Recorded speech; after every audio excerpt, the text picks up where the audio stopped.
साथियों welcome back.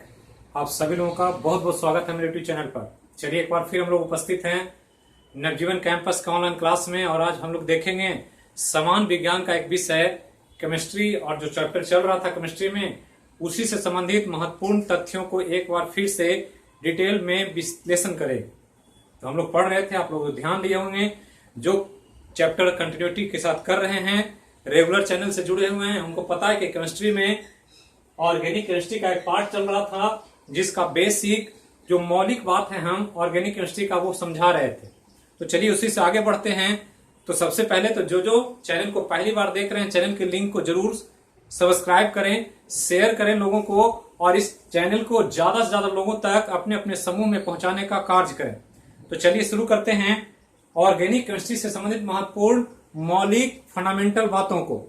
तो हमने कहा था कि ऑर्गेनिक केमिस्ट्री में शुरुआती समय में जो कॉन्सेप्ट आया विज्ञान के अंतर्गत कि इसके अंतर्गत जीवों द्वारा बनने वाले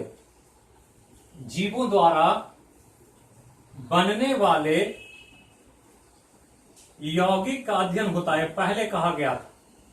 और इसी से संबंधित एक महत्वपूर्ण थ्योरी दिया गया जिसको वाइटल फोर्स थ्योरी के रूप में हमने पढ़ा। और ये ध्यान रखना, हमने बताया था कि वाइटल फोर्स थ्योरी जो दिया गया था ये बर्जीलियस के द्वारा दिया गया था। तो ये बताया गया था आपको बर्जीलियस के बारे में कि जैविक शक्ति का सिद्धांत दिया और बताने का प्रयास किया कि जो भी कंपाउंड जीवों द्वारा बनते हैं वो लैब में नहीं बनाया जा सकता है। और इसके तौर पर कहा गया कि यौगिक का निर्माण जो कुछ ऐसे यौगिक हैं जो जीवों के द्वारा बनता है वो जीवों के शरीर में एक बहुत महत्वपूर्ण ताकत होती है, फोर्स होता है, शक्ति होता है जो ऐसे यौगिकों का निर्माण कर देता है। लेकिन इन्हीं के शिष्य होलर आते हैं और यूरिया का निर्माण करके लैब में बताते हैं कि ऐसा नहीं है, वाइटल फोर्स थ्योरी गलत है। दूसरा बर्थोलेट आते हैं, मीथेन बनाया, कोलवे आकर के एसिटिक एसिड का निर्माण कर दिया। और इस प्रकार लोगों को पता चला कि हम ऐसे यौगिकों का जो जीव बनाते हैं उसे हम प्रयोगशाला में भी बना सकते हैं। और इसी के तौर पर एक नया कॉन्सेप्ट आ गया कि हम जो ऑर्गेनिक केमिस्ट्री पढ़ेंगे उसमें किसका अध्ययन होगा, तो अध्ययन होगा कार्बन के यौगिकों का। यही ध्यान रखना है कि कार्बन के यौगिकों का अध्ययन जिस केमिस्ट्री में किया जाता है वो यौगिक का अध्ययन कार्बनिक रसायन कहलाता है। ऑर्गेनिक केमिस्ट्री कार्बनिक रसायन कहलाता है और ऐसे यौगिकों को जिसका अध्ययन होता है इसको कार्बनिक यौगिक कहते हैं। मतलब अब कॉन्सेप्ट बदल गया और एक कॉमन कॉन्सेप्ट आ गया कि हमको ये नहीं देखना है कि यौगिक कौन बना रहा है, जीव बना रहा है कि लैब में बन रहा है, इससे मतलब नहीं। मतलब सिर्फ किससे है कि वो कार्बन का यौगिक होना चाहिए, यही कहना था वैज्ञानिकों का। और इस प्रकार से अब एक नए कॉन्सेप्ट के द्वारा ऑर्गेनिक केमिस्ट्री में कार्बन के यौगिकों का अध्ययन की शुरुआत हुई। तो हमने कहा था कि इसके आगे बहुत सारे सवाल होंगे जो आपको ढूंढने होंगे, एनालिसिस करने होंगे, चिंतन करना होगा, तो जा करके आप इसका पूरा कॉन्सेप्ट समझ पाएंगे। तो हमने कहा था कि कार्बन के यौगिकों का अध्ययन कार्बनिक रसायन में होता है और जो कार्बन के यौगिक हो तो उसको कार्बनिक यौगिक कहते हैं। लेकिन अपवाद भी था, sodium carbonate, calcium carbonate, carbon dioxide, carbon monoxide, ये सब क्या है, तो ये सब कार्बन के यौगिक है लेकिन ऑर्गेनिक कंपाउंड नहीं, हमने कहा था पिछले क्लास में। तो जो पहले नहीं देखे हैं वो प्लेलिस्ट में जाकर के सिस्टमेटिकली वीडियो को देखें ताकि आपको पूरा कॉन्सेप्ट समझ में आए, कहीं कोई कंफ्यूजन ना हो। तो चलिए अब यहां से आगे बढ़ते हैं और इस क्लास को शुरू करते हैं। यहां तक पिछले क्लास में देख चुके हैं तो उसको शॉर्ट मैंने ब्रीफ कर दिया, एक बार दिमाग में फिर से आपको रिवाइज हो गया होगा। तो चलिए आगे चलते हैं। और हमने कहा था कि कार्बन के यौगिकों के लिए अलग से केमिस्ट्री क्यों, चूंकि हमने कहा था 119 एलिमेंट है जिसको हम अध्ययन करते हैं, तो हर एलिमेंट के अलग अलग विज्ञान नहीं है, लेकिन कार्बन के यौगिकों के लिए अलग विज्ञान क्यों है इस पर थोड़ा सा हम लोग को चिंतन करना है और किसी निष्कर्ष पर पहुंचना कि क्यों ऐसा हो रहा है। तो ध्यान देना है कि सर्वाधिक यौगिक जो बनाता है, जितने भी तत्व हैं उसमें सर्वाधिक यौगिक कार्बन ही बनाता है, यह ध्यान रखना है। तो कार्बन के यौगिक सर्वाधिक पाए जाते हैं, चाहे वो नेचुरल हो या मैन मेड प्रयोगशाला में बना हुआ हो। तो कार्बन के यौगिकों की संख्या इतनी अधिक है कि इसको सब के साथ अध्ययन करना संभव नहीं होता है, और इसी के चलते वैज्ञानिकों ने अध्ययन को सुविधाजनक बनाने के लिए एक अलग ही केमिस्ट्री का ब्रांच बना दिया, ताकि इसके सभी यौगिकों का अध्ययन किया जा सके। जिसके बारे में कहा था कि कार्बन के यौगिकों को अगर काउंट किया जाए तो वर्तमान में लगभग 50 लाख यौगिक का फॉर्मेशन हो चुका है कार्बन के सिर्फ, और इसमें हर साल 5000 नए कंपाउंड और ऐड हो जाते हैं। तो ये सब तथ्यों को जानना है ताकि आपको कॉन्सेप्ट क्लियर रहे और किसी भी तरह का कंफ्यूजन न रहे। एनटीपीसी ग्रुप डी का जो एग्जाम होने वाला रेलवे में, यहां से बहुत सवाल निकलेगा। ऐसे तो सभी एग्जाम में पूछता है, चूंकि कार्बन का यौगिक ही हमारे जीवन का मूल आधार है। चाहे भोजन हो, दवा हो, वैक्सीन हो, सब में कार्बन के यौगिकों की जरूरत पड़ती है। तो ध्यान रखना है कि 5000 ये नए यौगिक जुड़ जाते हैं। तो अब यहां प्रश्न उठता, हमने कहा था पिछले क्लास में प्रश्न छोड़ा था कि आखिर इतना यौगिक क्यों इसके पास, अन्य तत्व इतना यौगिक नहीं बनाते हैं, कार्बन ही इतना यौगिक क्यों बनाता? तो इसको थोड़ा सा समझना। तो ये ध्यान रखना है कि नेक्स्ट जो आपको समझना होगा वो समझना है कि सर्वाधिक कार्बन के यौगिक क्यों पाए जाते हैं, या सर्वाधिक यौगिक कार्बन का क्यों बनता है, कार्बन का क्यों, ये सवाल आपको दिमाग में आना चाहिए। हमने अभी कहा कि 119 में कार्बन ही ऐसा है जो सबसे अधिक कंपाउंड बना रहा है। तो प्रश्न उठना चाहिए कि आखिर सर्वाधिक यौगिक क्यों बनाता है, क्या वजह है इसको बनाने का। तो ये ध्यान रखना है कि क्यों बनाता है। जब इसको स्टडी करेंगे तो एक चीज समझ में आएगा कि कार्बन जो है ये एक बहुत ही अलग तरह का एलिमेंट है। कई तरह के इसके विशेष गुण हैं जो अन्य तत्वों में नहीं होता। कार्बन बिल्कुल पीरियोडिक टेबल में बीच में है। पीरियोडिक टेबल बड़ा चैप्टर बचा हुआ है जो हम आगे डिस्कस करेंगे। मेन थीम के तौर पर जो इंपॉर्टेंट है वो बताया जाएगा।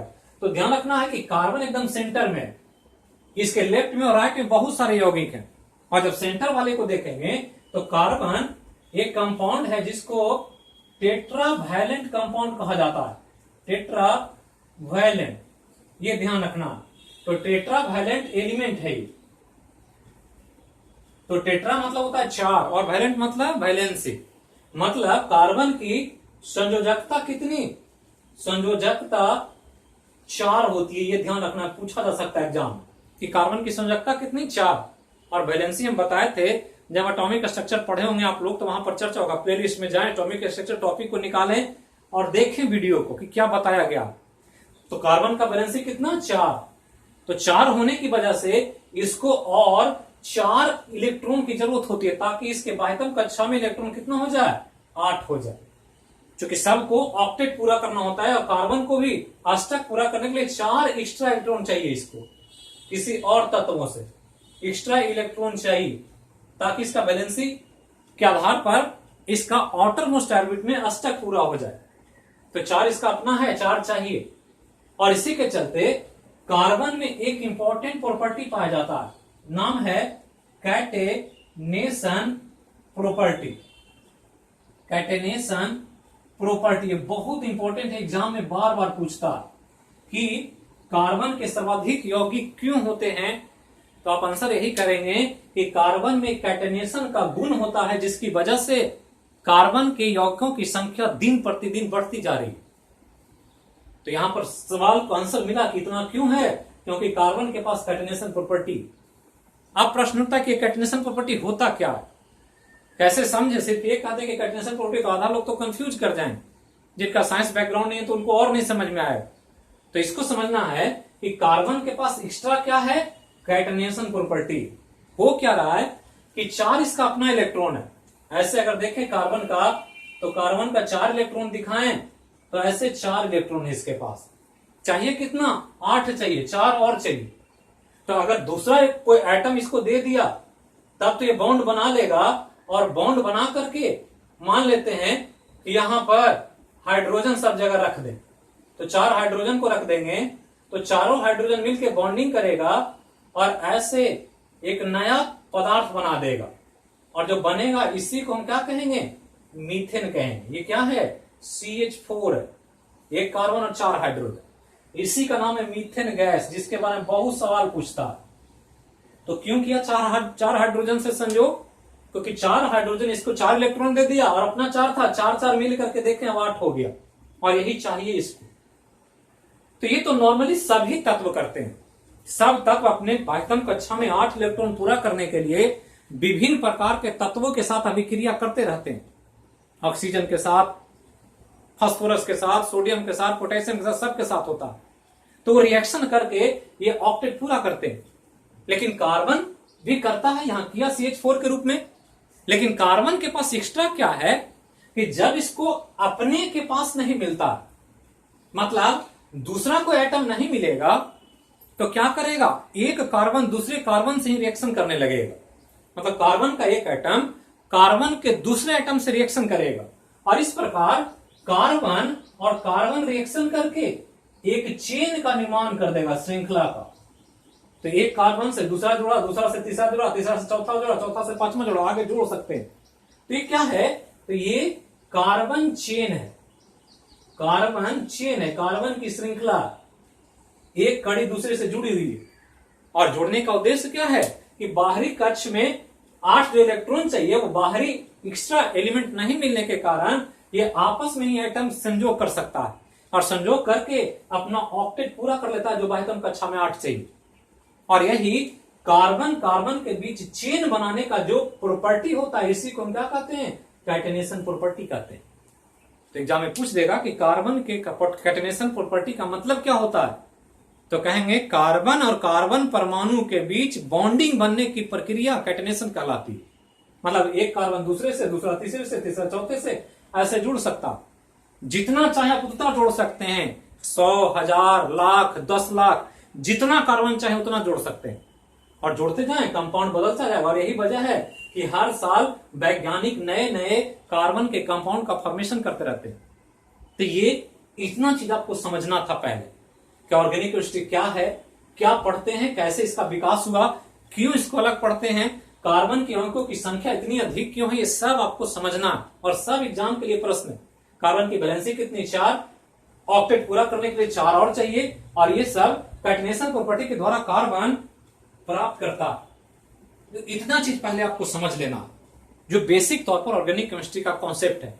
तो वाइटल फोर्स थ्योरी किसने दिया, किसने दिया, पूछेगा एग्जाम में कि जैविक शक्ति का सिद्धांत दिया था किसने। तो आंसर कीजिए जल्दी जल्दी। बहुत अच्छा, बहुत लोग आंसर कर रहे हैं, और कुछ लोग बिल्कुल अच्छी तैयारी में लगे हुए। जो आपका क्वेश्चन आवर है या जो भी चीजें होती है, उसके हिसाब से हमको पता लगता है कि किसकी तैयारी कैसी चल रही। भीड़ से अलग चलने का आप में दम या ताकत है कि नहीं, क्योंकि भीड़ से अलग चलेंगे तभी कुछ अलग कर पाएंगे, कुछ रिजल्ट दे पाएंगे। तो ये ध्यान रखना, और क्वेश्चन आवर को जरूर फॉलो करें, उससे भागे नहीं। जब तक आप कॉन्सेप्ट समझने के बाद क्वेश्चन हल नहीं करेंगे, तब तक आपका आत्मविश्वास नहीं जगेगा। ये ध्यान रखना। अब आगे चलें, तो पूरा ऑर्गेनिक केमिस्ट्री क्या है हमने समझाया आपको। अब जो ऑर्गेनिक केमिस्ट्री में पढ़ना है हमको जीएस के उद्देश्य से, समान अध्ययन में, वो जो सबसे इंपॉर्टेंट टॉपिक है वो हम शुरू करने जा रहे हैं। इसका नाम है हाइड्रोकार्बन। इसी से सवाल बार बार पूछा जाता है, कुछ और नहीं पूछता। ज्यादातर ऑर्गेनिक केमिस्ट्री में जीएस में यही मेन टॉपिक है, इसलिए हाइड्रोकार्बन पर पूरा पकड़ रखना आपको, पूरा मजबूती के साथ इसको समझें कॉन्सेप्ट को। जब कॉन्सेप्ट समझ जाएंगे क्वेश्चन अपने आप बन जाएगा। तो यहां पर हम लोग ऑर्गेनिक केमिस्ट्री में जो पढ़ेंगे मुख्य रूप से वो हाइड्रोकार्बन पढ़ेंगे, और हाइड्रोकार्बन कंप्लीट हो जाएगा तो क्वेश्चन आवर का हम लोग चर्चा करेंगे, ताकि उसमें पूरा कॉन्सेप्ट फिर से रिवाइज हो जाए। तो चलिए शुरू करते हैं हाइड्रोकार्बन। तो हाइड्रोकार्बन कार्बन का यौगिक है, इसलिए इसका अध्ययन जो होता है वो ऑर्गेनिक केमिस्ट्री में होता है। तो हाइड्रोकार्बन का जब भी अध्ययन होगा, ये ध्यान रखना है, ऑर्गेनिक केमिस्ट्री में हो। अब हाइड्रोकार्बन क्या है पहले इसको समझना। तो यहां 2 वर्ड है, यहां ध्यान रखना। एक है हाइड्रोजन, एक क्या है, हाइड्रोजन, और दूसरा है कार्बन। यही 2 चीज है। तो कोई भी एक यौगिक ले, हम कोई भी क्या लें, एक यौगिक लें, कोई भी क्या लें, यौगिक लें, और उस यौगिक का निर्माण हाइड्रोजन और कार्बन के मिलने से हुआ हो। एकदम सिंपल समझना है, कुछ ज्यादा कठिन नहीं है। एक ऐसा कंपाउंड या यौगिक जिसका निर्माण हाइड्रोजन और कार्बन के मिलने से होता है, उसी को हम क्या कहते हैं? हाइड्रोकार्बन कहते हैं। हाइड्रोजन से हाइड्रो ले लिया, कार्बन तो है ही, और दोनों को मिलाकर नाम रख दिया क्या? हाइड्रोकार्बन। तो कुछ देगा नॉर्मली कि कार्बन और हाइड्रोजन से बने यौगिकों को कहा जाता है क्या? तो हाइड्रोकार्बन कहते हैं। तो ये दोनों सबसे प्रोमिनेंट है, सबसे प्रमुख यही दोनों। इसके अलावा और भी एलिमेंट हो सकता है, नाइट्रोजन हो सकता है, सल्फर हो सकता है, फास्फोरस हो सकता है वो लोग, लेकिन मेन कंपोनेंट हाइड्रोकार्बन का कौन कौन है? हाइड्रोजन और कार्बन। तो सबसे पहले ही समझना कि वैसे यौगिक जिसका निर्माण हाइड्रोजन और कार्बन के मिलने से होता है वो हाइड्रोकार्बन कहलाता है। मतलब क्या है कि जो हम हाइड्रोकार्बन पढ़ेंगे वो हाइड्रोजन और कार्बन से बने यौगिकों का ही स्टडी करेंगे। इस तौर पर हाइड्रोकार्बन बहुत इंपॉर्टेंट है, क्योंकि हमारे दैनिक जीवन में बहुत सारे ऐसे यौगिक हैं जो हाइड्रोकार्बन से बने हुए हैं, और हाइड्रोकार्बन के बने हुए यौगिकों का हम दैनिक जीवन में बहुत सारा उपयोग करते हैं। जितने भी पेट्रोलियम प्रोडक्ट हैं, डीजल, केरोसिन, पेट्रोल, ये सब हाइड्रोकार्बन। जितने भी कैंडल जलाते हैं, मोमबत्ती, हाइड्रोकार्बन से बना हुआ है। एलपीजी हाइड्रोकार्बन, या सीएनजी हाइड्रोकार्बन, बायोगैस हाइड्रोकार्बन। तो इतना ज्यादा उपयोग है कि क्वेश्चन तो निश्चित तौर पर पूछेगा। हम बार बार कहते हैं कि साइंस में वही चीज पूछा जाता है जो हम अपने दैनिक जीवन में कंटिन्यूअसली निरंतरता के साथ उसको उपयोग में ला रहे हैं, कुछ ना कुछ उससे मदद ले रहे हैं, लाभ ले रहे हैं। तो जो काम कर रहे हैं, जिसका उपयोग कर रहे हैं, उसके बारे में जानना तो चाहिए। तो ये पहला तो ध्यान रखना है कि हाइड्रोजन तथा कार्बन से बने यौगिकों को क्या कहते हैं? हाइड्रोकार्बन कहते हैं। अब हाइड्रोकार्बन जो है, ये ध्यान रखना कि हाइड्रोकार्बन मुख्य रूप से दो प्रकार का होता है। 2 टाइप्स ऑफ हाइड्रोकार्बन नॉर्मली पढ़ा जाता है, ध्यान रखना। पहला जो हाइड्रोकार्बन है उसका नाम है एलिफैटिक हाइड्रोकार्बन। एलिफैटिक हाइड्रोकार्बन, ये ध्यान रखना। और दूसरा जो है उसको कहते हैं हम लोग एरोमेटिक हाइड्रोकार्बन, ये ध्यान रखना। तो बिल्कुल हाइड्रोकार्बन समझा आपने कि हाइड्रोकार्बन क्या? हाइड्रोजन कार्बन से बना हुआ यौगिक है। लेकिन फिर हम कह रहे हैं कि हाइड्रोकार्बन फिर दो तरह का है मुख्य रूप से। एक का नाम है एलिफैटिक हाइड्रोकार्बन, एक का नाम एरोमेटिक हाइड्रोकार्बन।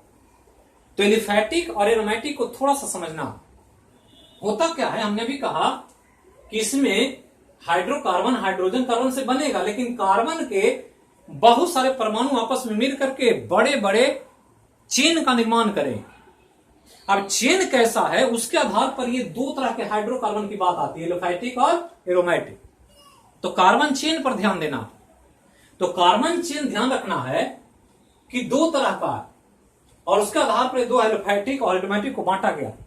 तो ध्यान रखना है कि जब कोई हाइड्रोकार्बन लें और उसमें कार्बन और कार्बन का चेन ओपन हो, ओपन मतलब खुला हुआ, मतलब सिरा बंद ना हो, ओपन हो, तो ऐसे हाइड्रोकार्बन को क्या कहेंगे? एलिफैटिक कहेंगे। एकदम ध्यान रखना कि एलिफैटिक हाइड्रोकार्बन क्या होता है। तो वैसा हाइड्रोकार्बन जिसमें कार्बन और कार्बन का चेन ओपन रहता है, खुला रहता है, मतलब जो उसका सिरा होगा वो बंद नहीं होगा, क्लोज नहीं होगा, तो यहां पर चेन खुला होता है, ध्यान रखना। जबकि जब हम एरोमेटिक की बात करते हैं तो यहां पर जो होता है ये कार्बन और कार्बन का चेन जो होता है, यहां चेन जो होता है, ये चेन कार्बन कार्बन का ये क्लोज होता है, मतलब बंद होता है। मतलब जहां से शुरू करेंगे वो आ करके सर्किल पूरा कर देगा, जुट जाएगा, क्लोज हो जाएगा, सिरा खुला नहीं रहेगा। तो जब ओपन सिरा हो तो एलिफैटिक हाइड्रोकार्बन, जब क्लोज्ड हो तो एरोमेटिक हाइड्रोकार्बन। और एरोमा मतलब सुगंध भी होता है, ये ध्यान रखना। और इसलिए एरोमेटिक हाइड्रोकार्बन का एक अपना एक अलग तरह का स्मेल होता है, खुशबू होता है, और खुशबू की वजह से इसको पहचाना जाता है और इसलिए नाम एरोमेटिक रखा गया। तो सिंपल आपको समझना है कि खुला चेन होगा, श्रृंखला खुला होगा तो हाइड्रोकार्बन एलिफैटिक कहलाएगा। जब श्रृंखला बंद होगा तो वही हाइड्रोकार्बन एरोमेटिक होगा। जैसे हम एग्जांपल लें कि एक लिख रहे हैं हम ऐसे C4H10, ये क्या है? ब्यूटेन है। ये क्या है? ब्यूटेन। तो ब्यूटेन को लिखें तो ये क्या होगा? ऐसे सी 4 कार्बन, 4 कार्बन में अगर इसको दर्शाएं तो यहां CH3 होगा, यहां CH2 होगा, यहां भी CH2 होगा और यहां CH3 होगा। तो 3 3 6 और 2 4, 6 4 10 और ये 4 कार्बन। तो C4H10 देख रहे हैं, ये सिरा खुला है, ये सिरा खुला, बंद नहीं, एक स्ट्रेट चेन है। जबकि अगर ऐसे लिखें C6H6, ये क्या है? बेंजीन है। ये क्या है? बेंजीन है। और बेंजीन को लिखेंगे तो कैसे लिखेंगे? तो लिखेंगे बेंजीन को ऐसे, इस प्रकार से बेंजीन का स्ट्रक्चर होता है। तो सब जगह पर कार्बन है, यहां भी कार्बन है, यहां भी कार्बन है, यहां भी कार्बन है, यहां भी कार्बन है, यहां भी कार्बन है और यहां भी कार्बन। तो 6 कार्बन और 6 पर एक एक हाइड्रोजन, सब पर हाइड्रोजन भी है। CH CH CH CH CH और CH, इसलिए हो गया 6 कार्बन और 6 हाइड्रोजन, C6H6। और यहां पर चूंकि ऑक्टेट पूरा करना है तो बॉन्डिंग अल्टरनेट, डबल बॉन्डिंग और सिंगल बॉन्डिंग। तो यहां देख रहे हैं क्लोज चेन है, यहां क्या है? बंद है श्रृंखला, एक सिरा दूसरे से जुड़ा हुआ है, कोई भी सिरा फ्री नहीं है, यहां सिरा खुला हुआ, अर्थात butane is a type of aliphatic hydrocarbon और benzene is a type of aromatic hydrocarbon. और एग्जाम में पूछेगा आपसे, और पूछेगा तो बिल्कुल कंफ्यूज नहीं करना, बिल्कुल कॉन्सेप्ट को ध्यान रख करके आप बिल्कुल आसानी से हल कर सकते हैं। तो जब हाइड्रोजन और कार्बन का यौगिक हो तो हाइड्रोकार्बन, सिंपल कहा हमने। इसका नाइट्रोजन फास्फोरस हो सकता है, लेकिन मेन कंपोनेंट कौन है? हाइड्रोजन और कार्बन। फिर हमने कहा कि हाइड्रोकार्बन का 2 टाइप है, एलिफैटिक हाइड्रोकार्बन और एरोमेटिक हाइड्रोकार्बन। एलिफैटिक में क्या कहा? कार्बन कार्बन का चेन ओपन है, खुला हुआ है। और एरोमेटिक का क्या मतलब? एरोमेटिक हाइड्रोकार्बन मतलब कार्बन कार्बन का चेन क्लोज्ड है, बंद है। जैसे यहां ब्यूटेन लिखा तो C4H10 है और यहां पर 4 कार्बन है, एक सिरा इधर एक सिरा इधर, खुला हुआ। यहां क्या? बेंजीन है, C6H6, देख रहे हैं कि चेन सर्किल बना हुआ। और इसलिए ध्यान रखना है कि चूंकि सर्किल बन जाता है और इसलिए एरोमेटिक हाइड्रोकार्बन को साइक्लिकल हाइड्रोकार्बन भी कहा जाता है, चक्रीय, क्योंकि ये साइकिल के रूप में है। देख रहे हैं सर्किल पूरा कर रहा। तो यहां पर जब साइकिल क्लोज्ड होगा तो एरोमेटिक हाइड्रोकार्बन, और साइकिल ओपन होगा, चेन ओपन होगा तो कहेंगे एलिफैटिक हाइड्रोकार्बन। तो ये ध्यान रखना। और हमने कहा है कि एरोमेटिक हाइड्रोकार्बन में खुशबू होती है, जितना भी परफ्यूम यूज करते हैं, जितना भी युद्ध होता है, गुलाबों में खुशबू होती है, वो सब एरोमा से, यही वर्ड से निकलता है। एरोमा मतलब ही सुगंध होता है। तो जितने भी खुशबूदार चीज हो, समझना है उसमें कोई ना कोई एरोमेटिक कंपाउंड है जो उसमें खुशबू क्रिएट कर रहा। तो ध्यान रखना। जैसे फिनाइल की गोली इस्तेमाल करते हैं तो उसमें एक अलग तरह का खुशबू होता, और फिनाइल की गोली क्या है? एक एरोमेटिक हाइड्रोकार्बन का महत्वपूर्ण एग्जाम्पल। तो जितना चीज है वो ध्यान रखना, यहां पर खुशबू नहीं होगा। जैसे एलपीजी हाइड्रोकार्बन से बना हुआ, एलिफैटिक से, जो हम लोग गैस यूज करते हैं, और इसलिए एलपीजी बार बार पूछता है एग्जाम, उसमें अपना खुशबू नहीं होता एलपीजी में। एलपीजी नॉर्मल रख दिया जाएगा, आप सूंघ के पहचान भी नहीं पाएंगे कि यहाँ एलपीजी है। तो क्यों खुशबू होता है उसमें, वो हम लोग बाद में पढ़ेंगे। कोई जानते हैं तो बताएं, हमको अच्छा लगेगा कि आप पहले से जानते हैं और आपकी तैयारी अच्छी है। तो चलिए देखते हैं। तो हाइड्रोकार्बन समझ लिया आपने, हाइड्रोकार्बन 2 तरह का, एलिफैटिक और एरोमेटिक समझ लिया। अब यहां के बाद हाइड्रोकार्बन को फिर से हम लोग 2 भाग में बांटेंगे, क्योंकि क्राइटेरिया अलग है, आधार अलग है बांटने का, और उसके आधार पर फिर से हम यहां हाइड्रोकार्बन को 2 भाग बांट रहे हैं। एक तो चेन के आधार पर बांट दिया आपने, ये ओपन चेन होगा तो एलिफैटिक है, और अगर क्लोज चेन होगा तो एरोमेटिक है। तब ओपन क्लोज के आधार पर जो बांटा, उसके अलावा जो पढ़ना है वो बहुत इंपॉर्टेंट है। मुख्य रूप से जो अभी पढ़ने जा रहे हैं वही ज्यादा एग्जाम में पूछता। तो चलिए अब शुरू करते हैं। फिर से हम लोग बांटेंगे हाइड्रोकार्बन को 2 भाग। तो एक तो बांट लिया, अब यहां फिर से बांट रहे हैं 2 प्रकार में, और प्रकार किसके आधार पर? तो बॉन्डिंग के आधार पर। अभी हमने बांटा था चेन के आधार पर, बॉन्डिंग मतलब बंधन, बंधन के आधार पर अब लोग बांटेंगे। तो फिर यहां हाइड्रोकार्बन 2 तरह का मिलेगा, और जो बता रहे हैं वो सब एग्जाम के लिए बहुत इंपॉर्टेंट है, बार बार पूछा जाए। तो बॉन्डिंग के आधार पर कौन कौन है, तो पहला ध्यान रखना है, बॉन्डिंग के आधार पर नाम है अनसेचुरेटेड। पहले सेचुरेटेड पढ़ लेते हैं। Saturated hydrocarbon, saturated hydrocarbon. और दूसरा है अनसेचुरेटेड हाइड्रोकार्बन, अनसेचुरेटेड हाइड्रोकार्बन। तो फिर बॉन्डिंग के आधार पर दो भाग में बांटा हम, सेचुरेटेड और अनसेचुरेटेड। जब केमिकल बॉन्डिंग पढ़ रहे थे और सॉल्यूशन पढ़ रहे थे तो वहां भी सब कुछ बताया गया था, सेचुरेटेड और अनसेचुरेटेड का मीनिंग। वहां मीनिंग अलग था, घोल में हमने बताया था सेचुरेटेड और अनसेचुरेटेड का मीनिंग, यहां मीनिंग अलग है।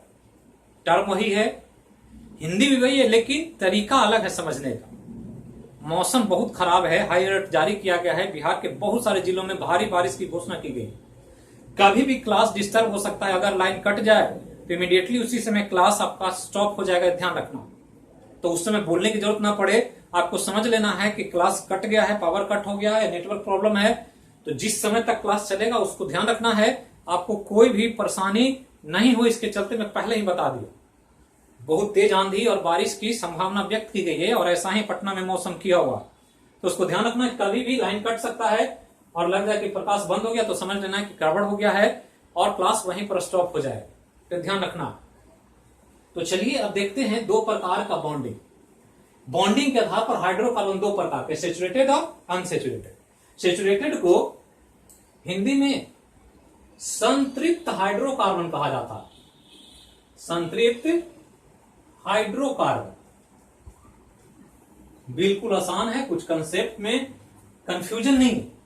और अनसेचुरेटेड का मतलब क्या है, असंतृप्त हाइड्रोकार्बन। तो एक संतृप्त है और एक असंतृप्त है।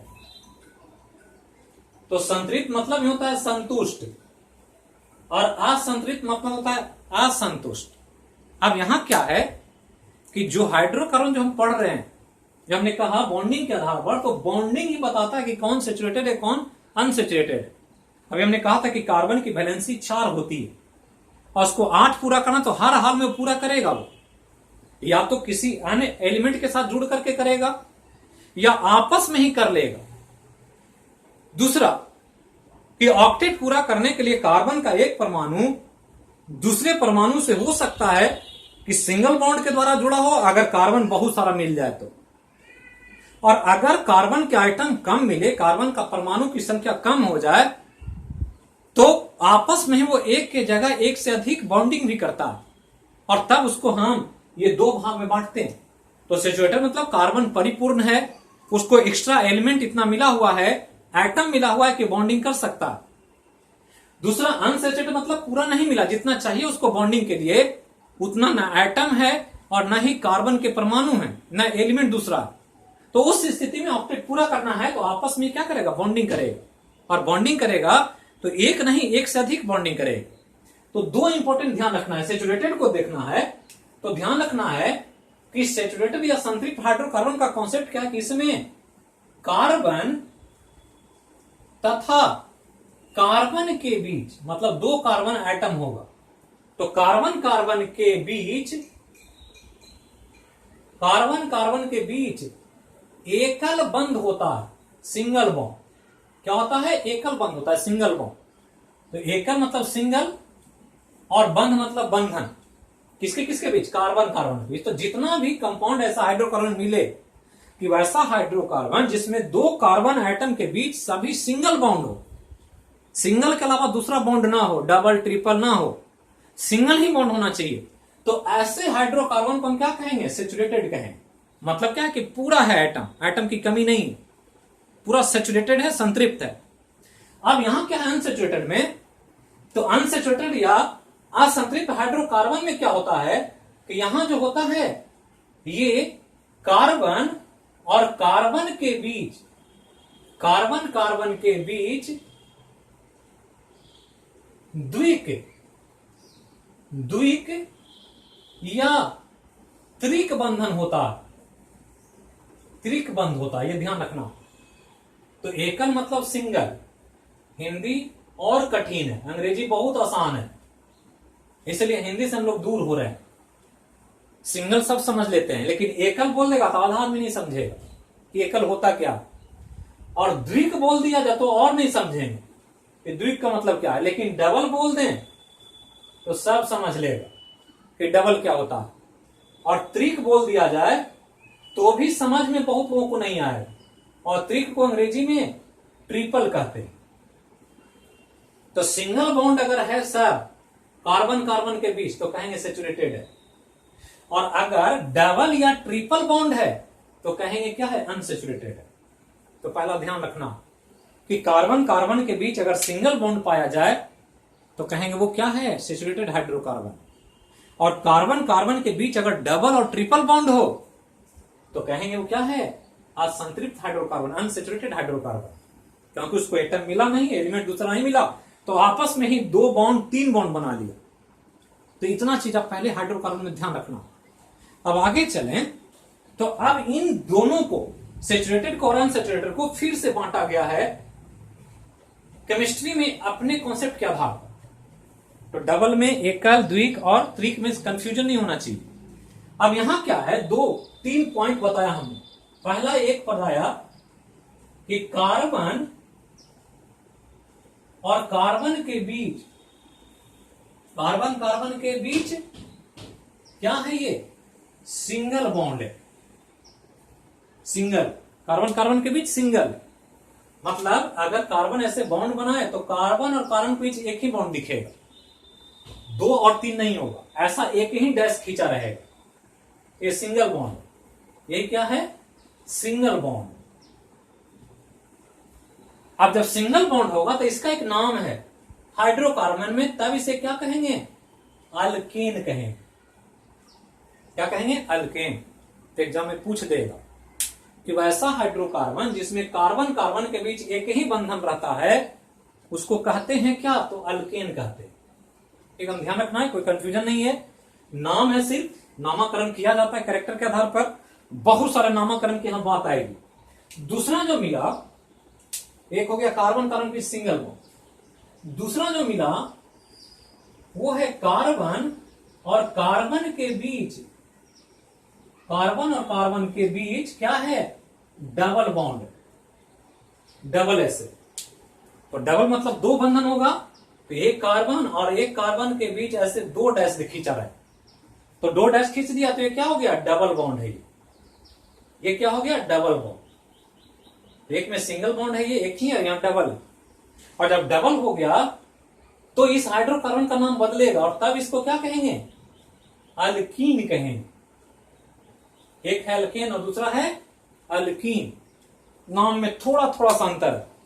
और तीसरा जो पढ़ा हमने अनसैचुरेटेड में, कि कुछ ऐसा हाइड्रोकार्बन भी होता है जिसमें कार्बन और कार्बन के बीच, कार्बन और कार्बन के बीच ट्रिपल बॉन्ड होता है। तो सिंगल वाला, डबल वाला और ट्रिपल वाला, और ट्रिपल जब होगा तो कार्बन ऐसे और ऐसे दिखाएगा, ये ट्रिपल, तो यही हो गया ट्रिपल बॉन्ड। तो ये ट्रिपल बॉन्ड है, और जब ट्रिपल बॉन्ड हो जाए तो यहां अल्केन था, यहां अल्कीन था, और इसको क्या कहेंगे, तो इसको कहेंगे अल्काइन। बहुत इंपॉर्टेंट है, ये 10th क्लास में पढ़ना होता है, और इसलिए एग्जाम में पूछता। 10th क्लास में अच्छे से नहीं पढ़ते हैं, इसलिए ट्यूशन, कोचिंग, यूट्यूब ये सब देखना पड़ता। तो ये ध्यान रखना है, बहुत सिंपल है, कुछ है नहीं। हाइड्रोकार्बन क्या है, हाइड्रोकार्बन में संतृप्त, संतृप्त क्या है, तो पूछ दे कि अल्केन है संतृप्त क्या संतृप्त, यही पूछ दे। तो अल्केन क्या है, संतृप्त है, जो कि कार्बन कार्बन के बीच सिंगल बॉन्ड। अल्कीन क्या है, असंतृप्त है। अल्काइन क्या है, असंतृप्त। मतलब यही जो है अनसैचुरेटेड, इसी अनसैचुरेटेड का 2 फॉर्म है, ये वाला और ये वाला, जबकि इसका एक ही फॉर्म है जो अल्केन है। तो ध्यान रखना, और इसलिए ध्यान रखना कि जब हाइड्रोकार्बन में जब पढ़ रहे हो और ये वर्ड लिखा रहे ANE, तो इसको सिंगल बॉन्ड समझना। अगर ENE लिखा रहे तो तो इसको डबल बॉन्ड समझना है, और अगर बाई NE लिखा रहे तो इसको ट्रिपल बॉन्ड समझना है। बिल्कुल आसान है। AL के तीनों में है, AL के, लेकिन एक में ANE है, दूसरे में ENE है, और तीसरे में बाई NE है। तो ANE रहेगा तो सिंगल बॉन्ड, ENE रहेगा तो डबल बॉन्ड, और बाई NE रहेगा आइन तो ट्रिपल बॉन्ड। जैसे लिख देगा मीथेन, तो मीथेन में क्या है, ANE है, मतलब सिंगल बॉन्ड वाला है। लिख देगा ब्यूटेन, तो ब्यूटेन लिख दिया, मतलब ये क्या है, सिंगल बॉन्ड वाला है। लिख दिया इथीन, तो इथीन आ गया, इथीन मतलब डबल बॉन्ड वाला है, ENE आया। और ये लिख दिया इथाइन, मतलब ये ट्रिपल बॉन्ड वाला है। तो ANE रहेगा तो सिंगल बॉन्ड, ENE रहेगा तो डबल बॉन्ड, और बाई NE रहेगा तो ट्रिपल बॉन्ड। और इतना ही हाइड्रोकार्बन हम लोग को पढ़ना है जनरल साइंस में केमिस्ट्री के तौर पर। बहुत इंपॉर्टेंट पॉइंट है इसमें, बहुत सारे तथ्य हैं जो आपके एग्जाम के लिए बार बार पूछे जाए। तो आज इतना ही, इसको समझे, बहुत कंफ्यूजिंग है, याद करना है सब कुछ, इसलिए एक दिन बहुत सारा चीज पढ़ा देंगे तो आपको कंफ्यूजन होगा और चीजें याद नहीं रख पाएंगे। और क्वेश्चन नंबर के लिए तैयार रहे, हाइड्रोकार्बन को क्वेश्चन नंबर बहुत इंपॉर्टेंट होगा एग्जाम के लिए। तो फिर मिलते हैं अगले क्लास में एक नए विषय, एक नए टॉपिक के साथ। तब तक जहां रहें स्वस्थ रहें, सुरक्षित रहें, बिल्कुल मस्त रहें, तनाव से दूर रहें। समय बुरा है, गुजर जाएगा, फिर हम लोग एक नए समय के साथ एक नए विषय वस्तु की शुरुआत करें। तो थैंक यू, बोलिए जय हो मैया की।